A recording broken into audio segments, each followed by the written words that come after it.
All right, man. So let's go ahead and quickly, jump into this.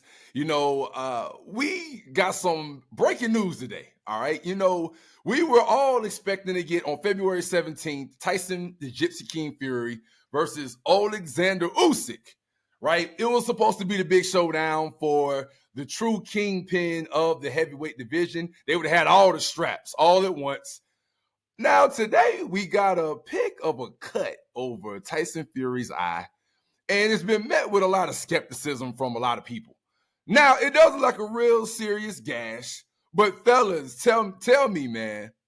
I go to you first, Q. Tell me, bro, are you shocked? Are you disappointed? Do you think Fury plotted this and really didn't want to get in the ring? What's your take on the sudden cancellation now of that undisputed heavyweight fight, Usyk versus Fury? Man, I don't got no faith in Fury no more, man. I just whatever.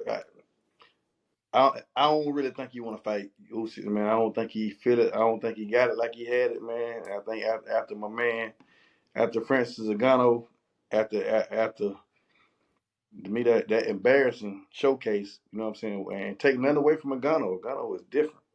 You know what I'm saying? He's different from Cameroon. He's from Cameroon, working in the rock quarries or whatever. Like, man, I just don't. The thrill is gone, man. As far as I'm concerned, you understand? It didn't mean as much to me after that Gunner fight, anyway. But I got very little faith in Fury. He pulling the gypsy move, in my opinion. What you got, J Bot? Sean Porter said something interesting today. He's him along with Timothy Bradley have been repeatedly saying, and I'll just quote Sean Porter more so Timothy Bradley because I heard it come out of Sean Porter's mouth. He didn't believe for whatever reason. He didn't know why it was going to happen, but he didn't believe the fight was going to happen. He was repeatedly saying, "I know this game. I know the players. I know the people. I know the promoters." He didn't think this fight was going to happen. He said for one reason or another, he didn't predict the cut. But I guess anybody could predict the injury, right? This has the remnants of Josh Taylor, Catterall 2, how Catterall 2 got swim moved, and all of a sudden, Josh Taylor had an injury, and he ends up fighting a bigger fight with Teofimo Lopez.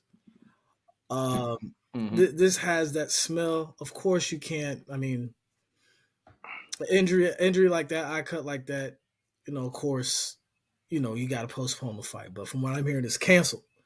And I think they've already lined up an opponent with talks an opponent for an opponent for Usyk, which to me is to further elaborate on Q's point.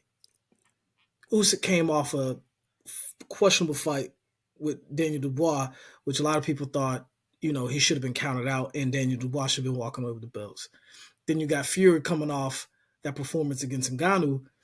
That fight had lost its steam. So I don't think anybody's going to be too hurt about that. What I think is going to happen, I think they're going to find another reason not to fight each other. And if AJ has a good showing against Ngannou, I'm pretty sure you'll see Fury have a big money fight. Now, as the state of Fury physically, as he is a boxer, maybe he's lost a step, man. And I only say that because you don't get knocked down by Ngannou that early. You know what I'm saying? And so to be caught off guard and then to take that fight in between unification bout, to further Q's point, he didn't take that fight that seriously. It's either he didn't take Ngannou seriously and got knocked down, but that also transfers to either he didn't take Usyk's fight seriously because you don't leave it to chance for a big fight like that for you to get a cut. You're fighting. You're gonna get a cut. Even if Ngannou, he's an MMA fighter, he accidentally goes MMA and hits you with an elbow, that jeopardizes that fight. So if you really want that fight and that fight's important to you, you don't jeopardize. You don't jeopardize that fight by fighting a fight that you could fight after the fact. He could have easily fought Ngannou after the fact because nobody took the fight that seriously anyway. It was just a draw. So, and even at that point, let's say you beat Usyk, you're confident if you beat Usyk, you're the undisputed, that fight's even bigger. So it made no sense why that fight was placed right in between them fighting. So Q put it simply, he probably just didn't want to fight. Even when you look at the negotiation tactics that he was using through the media, it's just like he didn't sound like a man that wanted to fight. There was a lot of cursing, a lot of bravado, but it's just like, just make the fight then. So that's all I got on it. I know I probably extended my time, but that's all I got. Man, let me say though, what I'll say though, man, is I sort of am wondering what was going on with the camp in general, because you're too close to a fight for a cut like that to happen. How does that happen? Like, you got to think about the headgear that you should be wearing to safeguard yourself against something like this, because this is very different, in my opinion, than if you get out there and you tear a bicep or you tear your rotator cuff or something like that.